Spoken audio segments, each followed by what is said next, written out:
Llenas mi espacio, llenas mi vida, me iluminaste como el sol. Quiero que crezcas y todo. Bueno, pues vamos a comenzar la escuela bíblica de hoy. Recordemos que estamos en la lección 3 y la lección 3 se titula ¿Qué es el pecado? Estamos hablando y vamos a hablar durante esta lección sobre el pecado y sus consecuencias. Pecar, ¿qué es pecar? Pecar es hacer algo que desagrada a Dios. Todo aquello que hagamos que le desagrade a Dios es pecado. Y toda persona nacida en este mundo nace pecador. Ya lo estuvimos hablando. Este es un pequeño resumen de lo que hemos dado hasta ahora.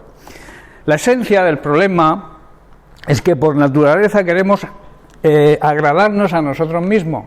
Ese es el problema, que queremos agradar, satisfacer nuestros instintos carnales. Todos hemos cometido pecado, ¿verdad? Todos somos pecadores y por tanto nadie puede alcanzar la meta gloriosa establecida por Dios, que no es otra que, esto significa que todo pecador es destituido de la gracia y de la gloria de Dios.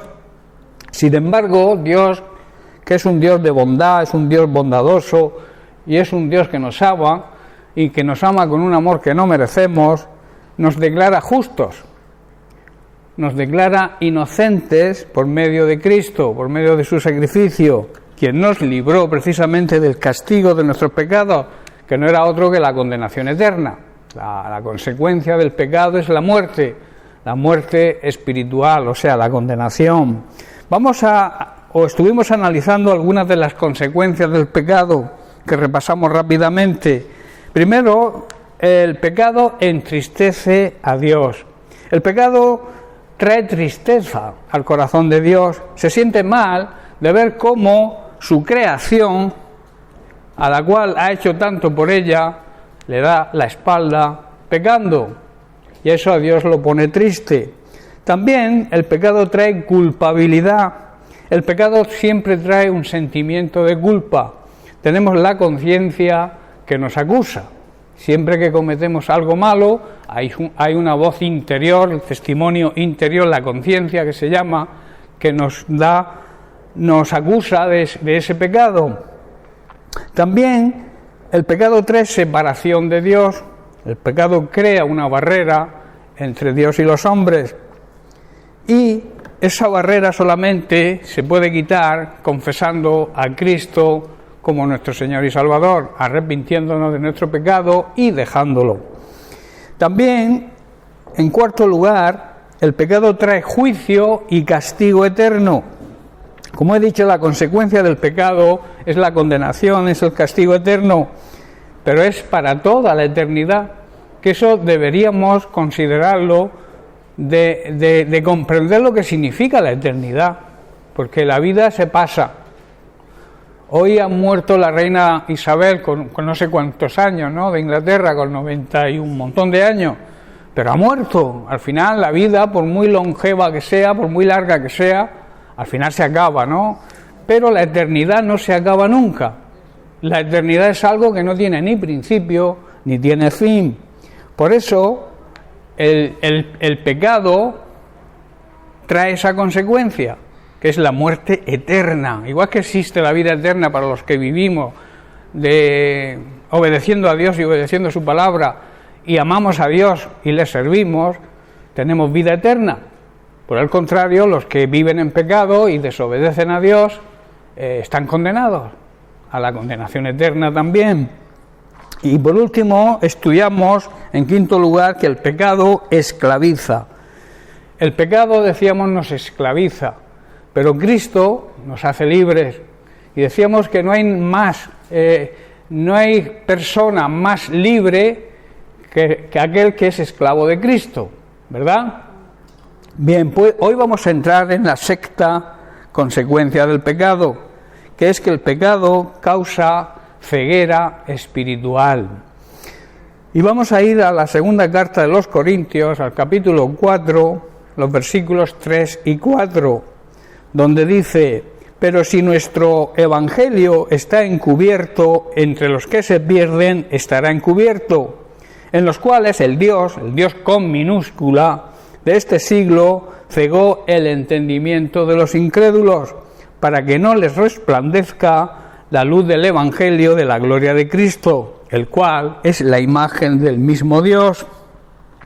Hermano, está diciendo Pablo que si las buenas noticias de salvación que predicamos o que debemos predicar aún están escondidas detrás de un velo, o sea, si somos cristianos, como yo suelo decir, de la secreta, o somos cristianos que vivimos en hipocresía, vivimos con una careta puesta, esas buenas noticias de salvación van a estar ocultas.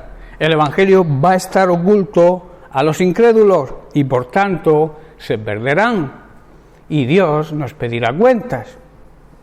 Ahí está el trabajo de la Iglesia, que debemos proclamar el Evangelio con nuestra boca, pero también con nuestra forma de vivir, porque si no el Evangelio va a estar encubierto o va a estar disfrazado de hipocresía, y entonces la gente, las personas incrédulas nunca se van a convertir y serán condenados, y la responsabilidad será nuestra. ¿Me estáis comprendiendo? Satanás, quien es el Dios, como he dicho, con minúscula, de este mundo, y que empuja a las personas hacia el pecado, ha cegado, hermanos, el pecado nos ciega espiritualmente, ha cegado la mente de los que no creen, y son incapaces, como estas personas que hemos visto esta tarde, son incapaces de ver la gloriosa luz de la buena noticia por sí mismos. Ven aquello que les han enseñado sus antepasados, viven de tradiciones sin ver la luz clara de lo que es el Evangelio verdadero y auténtico. Siguen quizás imágenes de madera que donde las dejes se quedan, que ni hablan, ni te escuchan, ni van a hacer nada por ti, pero viven en la ignorancia. Y ahí tenemos nosotros una gran responsabilidad, que es hacerles ver el verdadero Evangelio y lo que significa ser cristiano. Muchos creen que, quizá por emociones, porque mucha gente, yo considero que hay gente que no saben otra cosa, que ellos son, podemos decir, sinceros con sus sentimientos y con sus emociones, pero están en un error. Y la obligación de la Iglesia de Jesucristo es sacarlos del error, mediante nuestro testimonio con la boca, nuestra predicación del Evangelio con la boca, pero sobre todo con nuestra forma de vivir, para que ellos vean el verdadero Evangelio, para que ellos vean cómo es realmente un verdadero creyente, un hijo de Dios. Por eso no entienden el mensaje acerca de la gloria de Cristo, no entienden que Cristo es el verdadero Dios, que Cristo es la plenitud de la deidad, está en Jesucristo y no en ningún ídolo, llámese como se llame, llámese Niño de Mula, la Virgen del Carmen, la Virgen de la Fuensanta. Jesucristo es el único Dios verdadero. Jesucristo tiene la plenitud de Dios porque es Dios junto con el Padre y el Espíritu Santo. De ahí, hermano, como he dicho, la necesidad de que nosotros, su Iglesia, sus discípulos verdaderos, reflejemos de una manera total y transparente a Jesucristo. Así estaremos transmitiendo la imagen de Dios. El mundo tiene que ver en nosotros a Cristo, hermano. Si no lo ve, la Iglesia tiene un problema. La Iglesia no está cumpliendo con su trabajo, con su ministerio. El mundo, los incrédulos, tienen que vernos a nosotros, ver nuestra vida como un espejo donde ellos puedan mirar, y así estaremos proclamando de una manera digna las nuevas de salvación, el Evangelio de Jesucristo. ¿Estáis comprendiendo? Entonces, de esta manera los incrédulos empezarán a entender el mensaje de salvación al ver la imagen de Dios reflejada en nuestra vida. Porque, como vuelvo a hacer hincapié, no es lo que decimos, es lo que decimos acompañado de lo que hacemos. Porque si lo que hacemos no concuerda con lo que decimos, nadie nos va a creer. y estaremos haciendo las cosas mal. Y cuando las cosas se hacen mal, ¿qué ocurre? Que se está viviendo en pecado. ¿Verdad? Si no hacemos lo que debemos hacer y sabemos hacerlo, ¿qué dice el apóstol Santiago? Que el que sabe hacer las cosas y no las hace, le es pecado. Por eso, nuestro testimonio tiene que ir por delante de nuestra predicación. Yo siempre he dicho, y lo he repetido muchísimas veces, que si tus hechos no acompañan tus palabras, no digas nada, cállate. Hasta que tus hechos acompañen a tus palabras, quédate calladito. Amén. Bueno, concluyendo este punto, el pecado trae ceguera espiritual. El Evangelio predicado de una forma digna por nosotros, sus discípulos, traerá la luz. Traerá a Jesucristo a las vidas de los incrédulos. ¿Sabéis que Jesucristo dijo, yo soy la luz que ha venido a este mundo? ¿Verdad? Pero luego cuando partió nos transmitió, nos trasladó, nos hizo responsables de ser esa luz al mundo que nos rodea. Él se fue, Él cumplió con su ministerio, dice, yo he cumplido, yo soy la luz, he venido al mundo, he alumbrado a la humanidad, pero vosotros ahora que sois mi iglesia, sois mi pueblo, sois mi familia, sois mi cuerpo, tenéis que seguir haciendo el trabajo. De ahí la necesidad de trabajar, de ser útiles en el servicio a Dios. La siguiente causa es que el pecado, valga la redundancia, causa muerte espiritual. En Efesios capítulo 2 vamos a leer los versículos del 1 al 6, donde Pablo se dirige a los creyentes.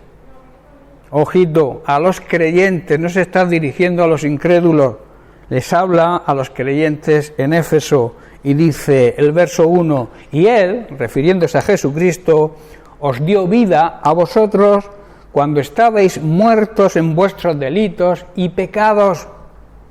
Versículo 2, en los cuales anduvisteis en otro tiempo, siguiendo la corriente de este mundo, conforme al príncipe de la potestad del aire, el espíritu que ahora opera en los hijos de desobediencia. Aquí Pablo está diciendo que es el mismo espíritu que opera, ese espíritu que opera en el mundo, en la gente que no conoce a Cristo, es el mismo espíritu que opera en aquellos que se llaman creyentes, pero que viven en desobediencia y que viven, por tanto, en pecado. Tienen el mismo espíritu, aunque se llamen creyentes, aunque se les llaman cristianos, asisten a las congregaciones, pero si viven en pecado, tienen el mismo espíritu que los incrédulos, que la gente que no le conoce, que no conoce a Dios. Versículo 3, en los cuales los que siguen la corriente de este mundo, también todos nosotros vivimos en otro tiempo en los deseos de nuestra carne, haciendo la voluntad de la carne y de los pensamientos, y éramos, dice, por naturaleza, hijos de ira. En otras palabras, merecedores del enojo de Dios, lo mismo que los demás. Aquellos llamados cristianos que viven en desobediencia, que viven en pecado, están en la misma situación que los incrédulos. Y eso a veces no lo entendemos. Pensamos que por asistir a una iglesia evangélica, por decir que somos cristianos, ya lo somos. El cristiano que no refleja a Cristo en su vida no se puede llamar cristiano. El cristiano que no es un espejo donde se ve a Cristo no es un verdadero discípulo. Estamos aprendiendo clases de discipulado, cómo ser un buen discípulo, los fundamentos básicos de la vida de un discípulo. Y un discípulo tiene que reflejar siempre la imagen de Jesucristo. Versículo 4 dice, pero Dios, que es rico, mirad en qué es rico Dios, en misericordia, por su gran amor con que nos amó, aún estando nosotros muertos en pecado, esa muerte es muerte espiritual, o sea, condenados por el pecado, dice que nos dio vida juntamente con Cristo. Y añade, por gracia, por un regalo de Dios, sois salvos. Versículo 6, y juntamente con Él, con Cristo, nos resucitó y asimismo nos hizo sentar en los lugares celestiales con Cristo Jesús. En otras palabras, donde está Cristo, está su iglesia. Donde está Cristo, que es la cabeza de la iglesia, está el cuerpo, que somos nosotros. Y aquí está hablando de una manera profética. Si Cristo está sentado a la diestra del Padre y Cristo es la cabeza de la iglesia, ¿dónde debe estar la iglesia? Junto a la cabeza. Eso es lo que está transmitiendo Pablo, que dice, en otras palabras, que nos levantó, Cristo nos levantó, o sea, Dios nos levantó de los muertos juntamente con Cristo y nos sentó con Él en lugares celestiales porque estamos unidos a Cristo, ¿verdad? La cabeza siempre debe estar unida al cuerpo y nosotros estamos simbólicamente sentados con Él, con Cristo, a la diestra del Padre. Pablo aquí nos está exhortando y nos dice que nosotros estábamos muertos espiritualmente a causa de la desobediencia y de nuestros muchos pecados. Vivíamos en pecado, esto es una realidad que todos debemos reconocer, vivíamos en pecado igual que hoy vive el resto de la humanidad, el resto de la gente que no cree, ni desea creer en Dios, porque hay personas que no creen porque nadie les ha hablado, pero hay otros que se niegan, incluso a que le hables de Dios, se niegan a creer en Dios, viven, dicho de otra forma, de espaldas a Él, obedeciendo quizá por ignorancia o por no querer saber al diablo, el cual es el líder de los poderes demoníacos en el mundo invisible. ¿Sabéis que el mundo invisible es más importante que lo que vemos? Es mucho más importante lo que no vemos y que por fe los creyentes debemos ver que lo que realmente vemos físicamente. Siempre se ha comparado a esto con un iceberg. ¿Sabéis lo que es un iceberg, no? Una gran montaña de hielo. Lo que se ve encima es muchísimo más pequeño que el resto que hay tapado por el agua. Así es el mundo espiritual en comparación con lo visible. Por eso Pablo dice que vivíamos en pecado igual que vivía el resto de los que no creen.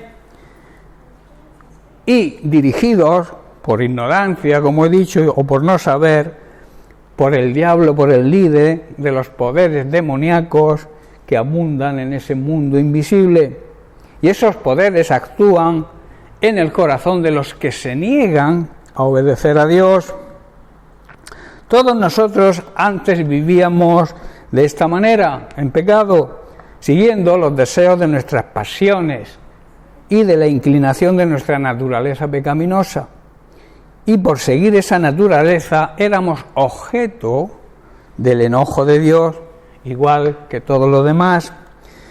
Pero concluye, dice, pero Dios, por su gran amor y por su gran misericordia hacia nosotros, nos amó tanto, y yo añado, y nos sigue amando hoy, a pesar de que estábamos muertos, nos dio vida, hermanos.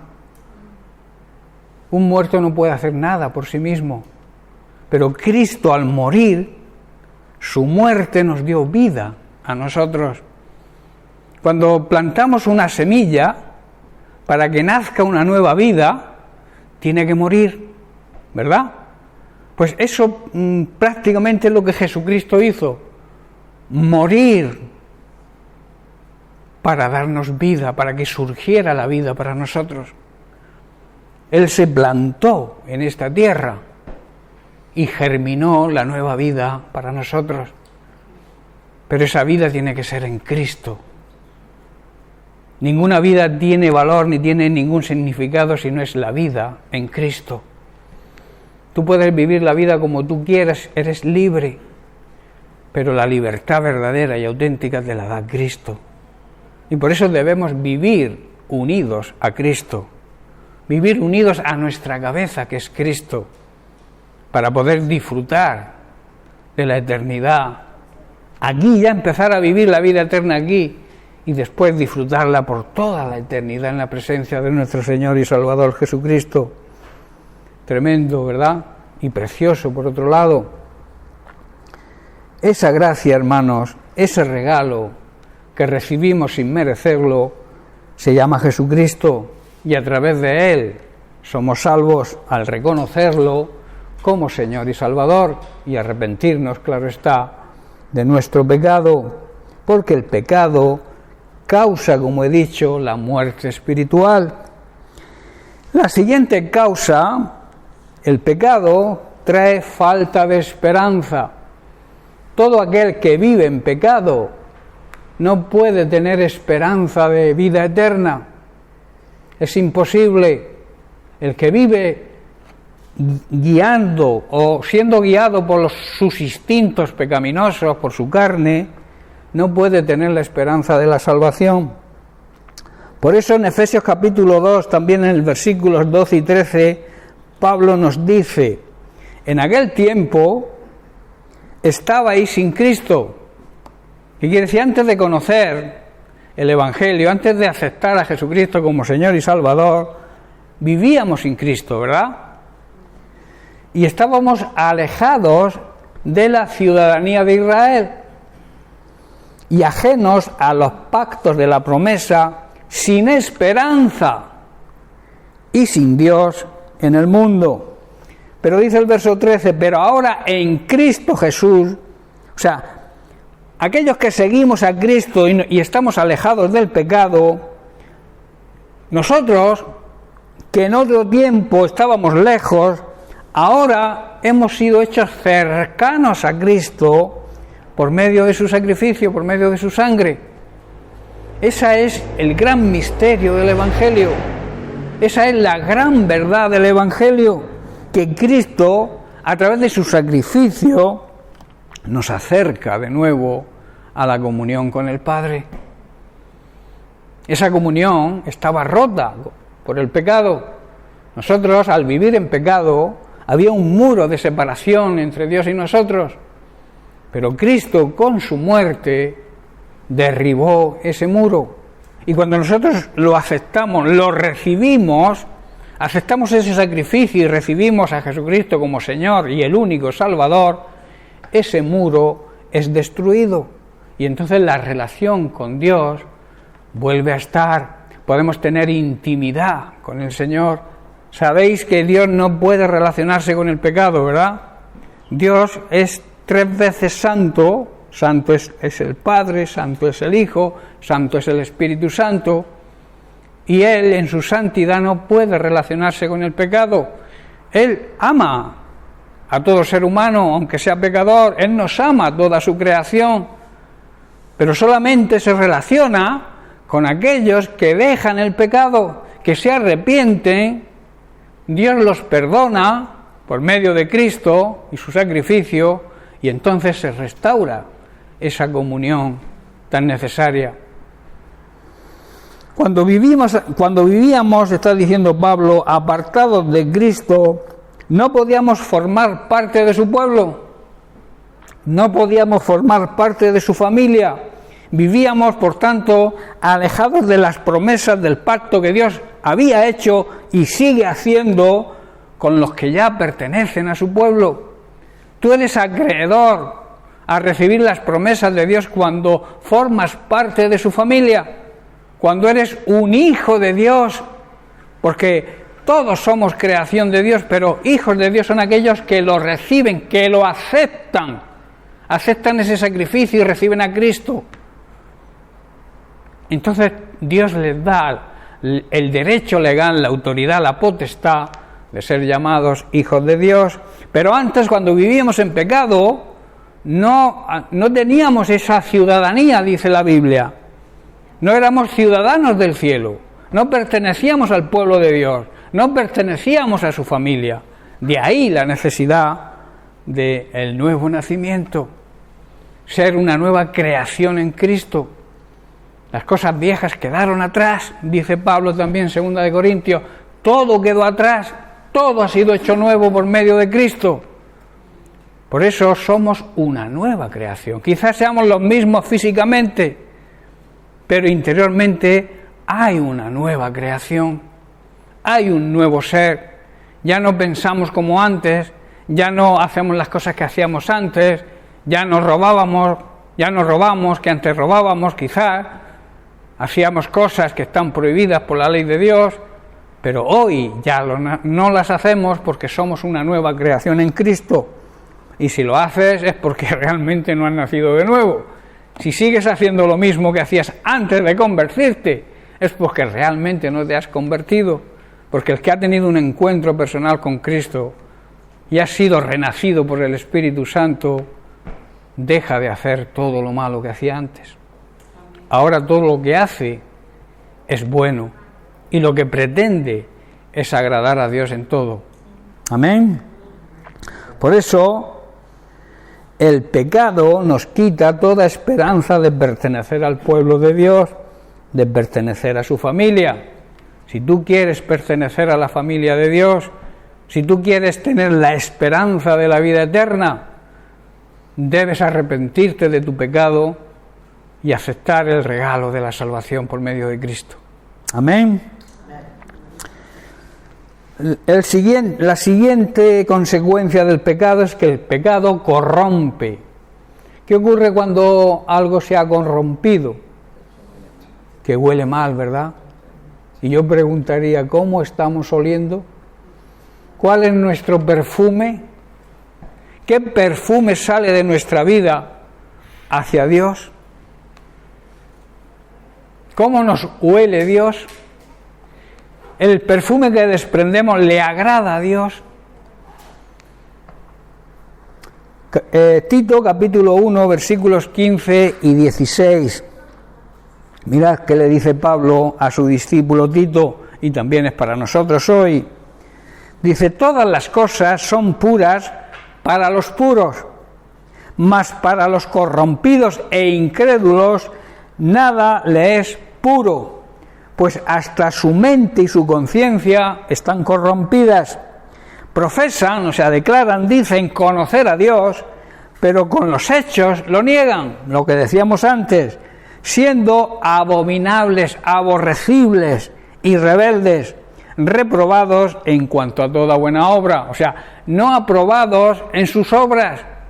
Reprobado significa que no ha sido aprobado porque tus obras no son obras de acuerdo al plan de Dios, son obras malas, no son buenas obras, esas obras que Dios tiene preparadas de antemano para que andemos en ellas los creyentes. Los que viven en obediencia a Dios, hermanos, y alejados del pecado, son aquellos que tienen un corazón limpio y puro. Son los que hacen lo que hacen, todo lo que hacen es limpio y tiene pureza. Su vida se caracteriza por una vida llena de honradez, de rectitud. Nadie tiene nada que decir de ellos, malo, claro. Y de esta manera, hermanos, estaremos agradando a Dios. Todo aquel que tiene un corazón, un buen corazón, vive alejado del pecado. Si el corazón tuyo es un corazón puro, es un corazón limpio, siempre vas a procurar, aunque el enemigo te esté tentando, vas a procurar buscar la cercanía con Dios, buscar la cercanía con su palabra, porque como yo siempre digo, cuanto más cerca estamos del Señor, más alejados estaremos del pecado. La cercanía con Dios nos hace que nos apartemos del pecado, de ahí la necesidad de esa comunión y de esa intimidad diaria, hermanos, diaria con el Señor. Todo el que tiene, repito, buen corazón, vive alejado del pecado y por tanto todo lo que hace es bueno. En cambio, aquellos que son corruptos, los incrédulos, aquellos que viven en pecado, nada de lo que hacen es limpio y puro, porque tienen la mente corrompida. Llevad cuidado con la mente. ¿Sabéis de cómo se alimenta la mente? De lo que vemos y lo que escuchamos. Si tú te dedicas a ver pornografía, por ejemplo, o a escuchar críticas, a escuchar calumnias, tu mente se va a infectar de eso. y se va a corromper, va a oler mal y te va a llevar al pecado. Y luego añade también, y la conciencia cauterizada. ¿Sabéis que el pecado cauteriza la conciencia?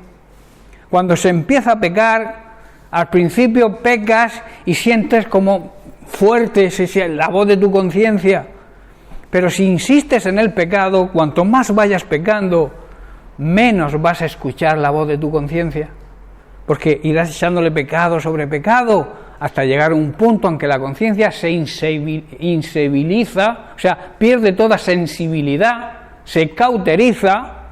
¿Sabéis lo que significa cauterizar? O sea, se pierde la sensibilidad. Por ejemplo, tú te quemas en un dedo y la parte que te ha quemado te tocas y no la notas, porque ha perdido la sensibilidad. Y entonces cuando el pecado se va acumulando en nuestra vida, perdemos la sensibilidad, nos hacemos insensibles a la voz de la conciencia. ¿Estáis comprendiendo? Por eso el pecado dice que cauteriza, corrompe nuestra mente y cauteriza nuestra conciencia. Estas personas que actúan así muchas veces afirman que conocen a Dios. Muchas personas que lamentablemente viven en desobediencia, aún llamándose cristianos, porque dicen que conocen a Dios. Tú le preguntas a cualquiera, ¿tú crees en Dios? Claro que creo en Dios, en la Virgen y en todos los santos, te contestan algunos. Pero no se trata de conocer a Dios de esa manera. Realmente lo que significa conocer a Dios es tener una relación de intimidad con Él, saber cómo piensa, saber cómo siente, amar lo que Él ama. Eso significa conocer a Dios. Y para conocer a Dios tenemos que estar cerca de Él, cerca de su palabra. Por eso estas personas dicen que afirman que conocen a Dios, pero ver su vida, ver su testimonio, ver sus hechos, y niegan lo que dicen. O sea, las palabras son negadas por los hechos. Alguien dijo, no, creo que fue Spurgeon, no lo sé cierto, que las palabras apagan los hechos. O sea, no me hables tan fuerte, porque tus palabras son apagadas por lo que haces.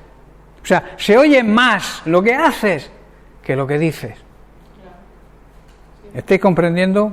Por eso la necesidad de acompañar a lo que decimos, nuestra vida personal, nuestro testimonio. Por eso dice que muchas personas afirman conocer a Dios, pero no es verdad. Su manera de vivir los delata.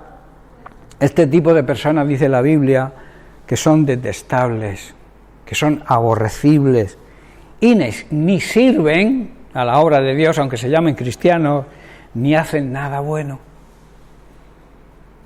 Quizá intenten hacer algo bueno para ellos mismos, como he dicho al principio, que la raíz del pecado es dejarse llevar por nuestro instinto, nuestra voluntad, y no buscar la voluntad de Dios. Dejarse llevar por nuestros impulsos carnales, por nuestro egocentrismo, por nuestro egoísmo, por nuestra soberbia. Todo eso es pecado, hermanos, y eso nos aparta de la bendición de Dios. Todo el que tiene un corazón corrupto y lleno de incredulidad vive en pecado y por tanto no hacen nada, nunca hacen nada que sea bueno, porque el pecado corrompe al ser humano. La última consecuencia del pecado que vamos a tratar hoy es que el pecado trae condenación. El apóstol Santiago en su carta, en el capítulo 5, leemos algunos versículos. Dice el versículo 12: pero sobre todo, hermanos míos, no juréis ni por el cielo, ni por la tierra, ni por ningún otro juramento, sino que vuestro sí sea sí y vuestro no sea no. ¿Para qué? Para que no caigáis en condenación. Tu sí siempre tiene que ser sí.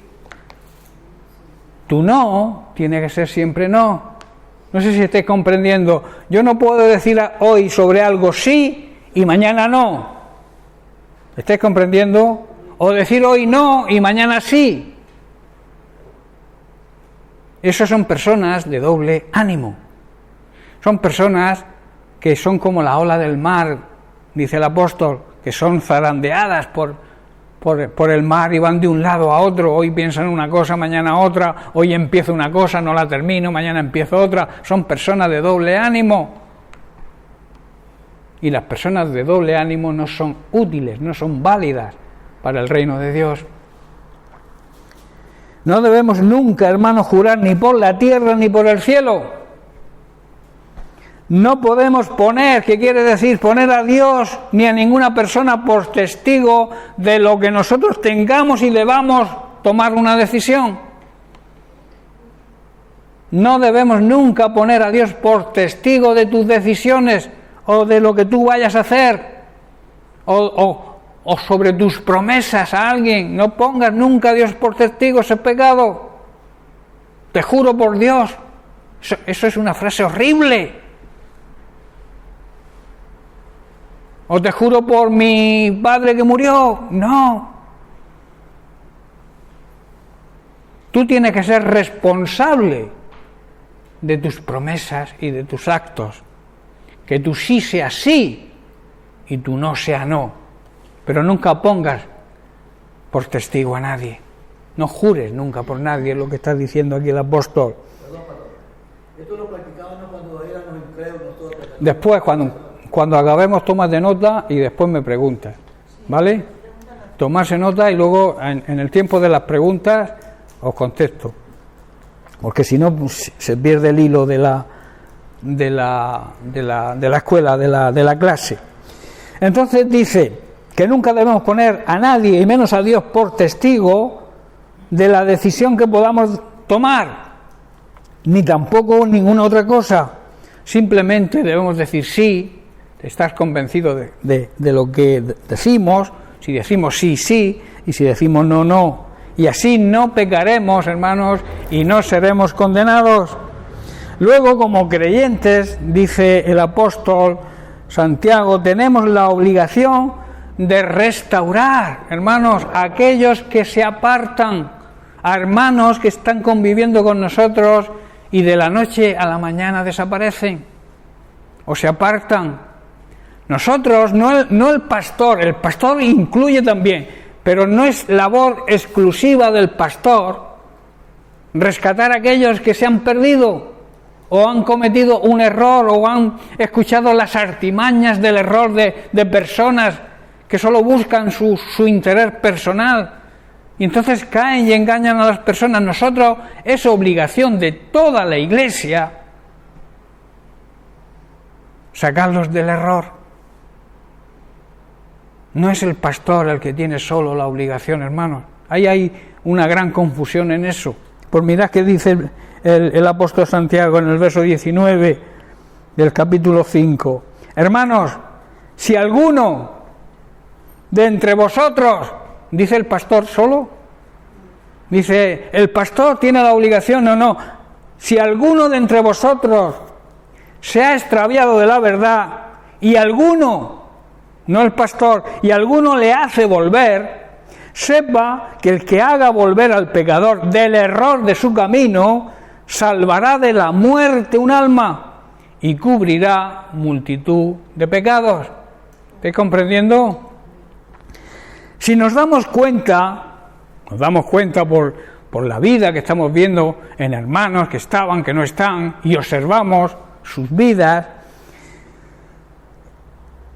y vemos que se han apartado de la verdad, tenemos la obligación como iglesia, como hermanos, mediante nuestra exhortación, hermano, que te has equivocado, no te dejes engañar, con amor, claro está. Tenemos la obligación mediante nuestra exhortación de hacerle volver de su error. Y entonces podremos estar seguros, si así lo hacemos, de que quien haga volver a un pecador de su mal camino estará salvando a una persona de la muerte espiritual, de la condenación eterna. Y esto traerá como resultado el perdón para muchos pecadores. Todos aquellos que son influenciados por el error y se apartan de la verdad, están en pecado. Es lo que está diciendo el apóstol. Y nosotros tenemos la obligación de sacarles del error para que Dios los pueda perdonar. Pues dice, y el resultado será el perdón para muchos pecadores. ¿Estás comprendiendo? En Hebreos capítulo 3, versículo 13, el escritor dice lo siguiente: antes exhortaos. ¿Sabéis lo que significa exhortar? Animar a las personas a que cambien de actitud si lo están haciendo mal. De una forma, claro está, con templanza, con dominio propio, con amor. Pero hay que advertirles. Exhortarles significa advertirles cada día los unos a los otros, porque cada día cometemos errores, hermanos. Cada día todos cometemos errores y necesitamos a personas, y tenemos también que ser sensibles y aceptar cuando alguien nos exhorte, que esa es otra, que muchas veces cuando alguien nos dice algo nos peleamos con ese alguien. No aceptamos la exhortación. No aceptamos que nadie nos dé un buen consejo. Ni siquiera se analiza si el consejo es bueno o malo, sino que ¿quién eres tú para aconsejarme? ¿Quién eres tú?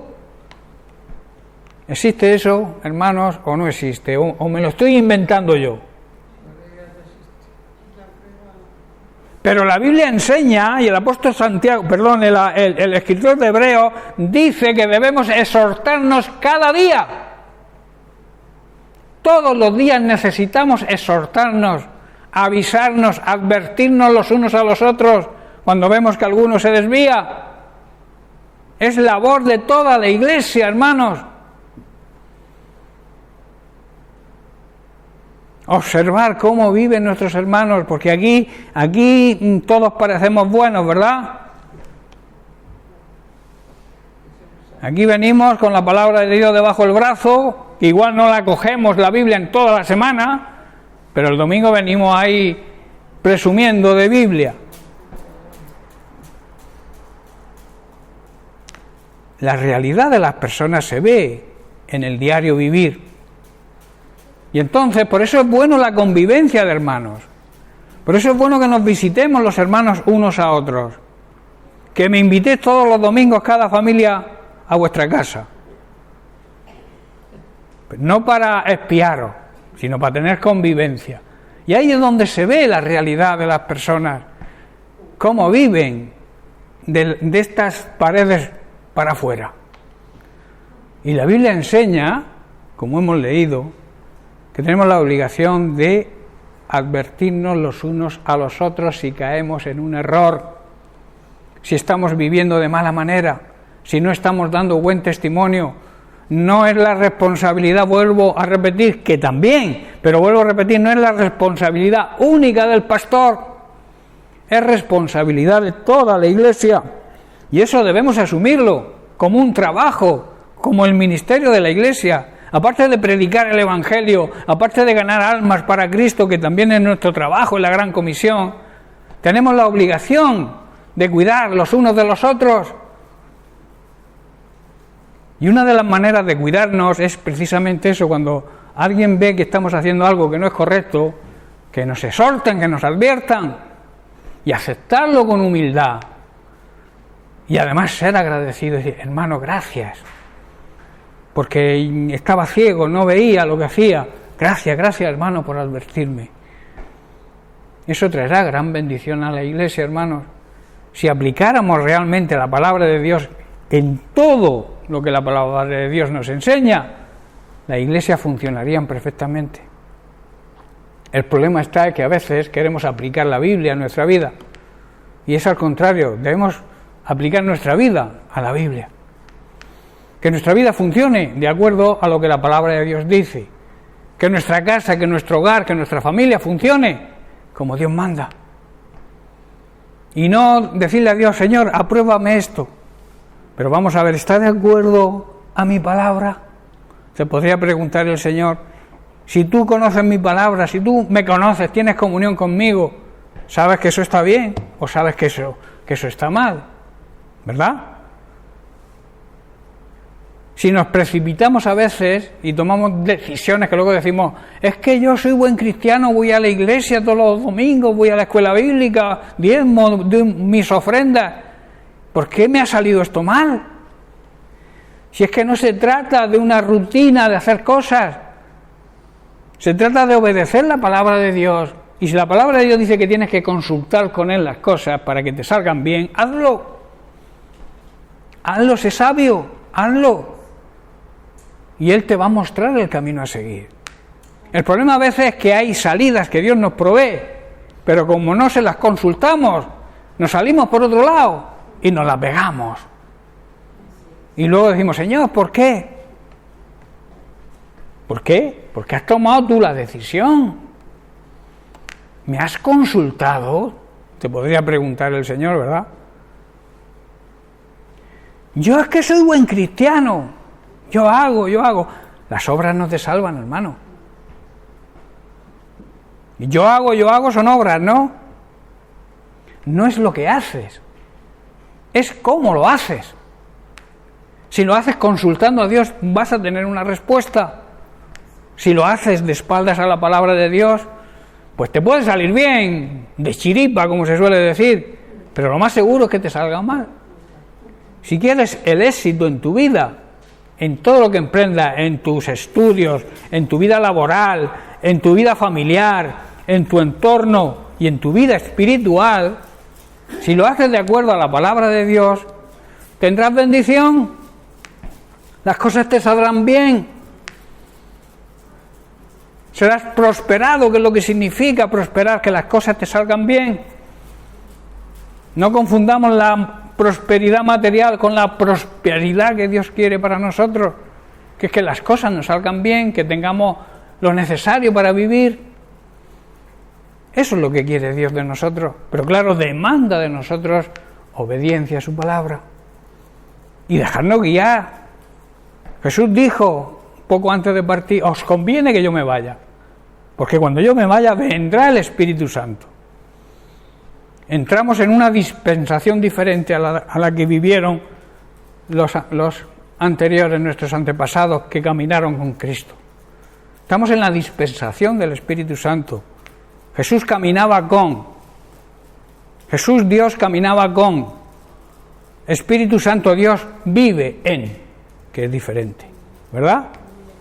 Vive dentro de nosotros. Donde va un cristiano va el Señor, va el Espíritu Santo, va Dios. Y Él te quiere guiar por el buen camino. Él te puede llevar a la decisión necesaria para que las cosas te salgan bien. Pero debes escucharlo. Debes dejarte guiar. Yo siempre pongo el ejemplo del GPS. Tú quieres ir, no sé, a cualquier ciudad. Lo pones en el GPS y el GPS te va diciendo el camino correcto para llegar a la meta. Pero tú no haces caso.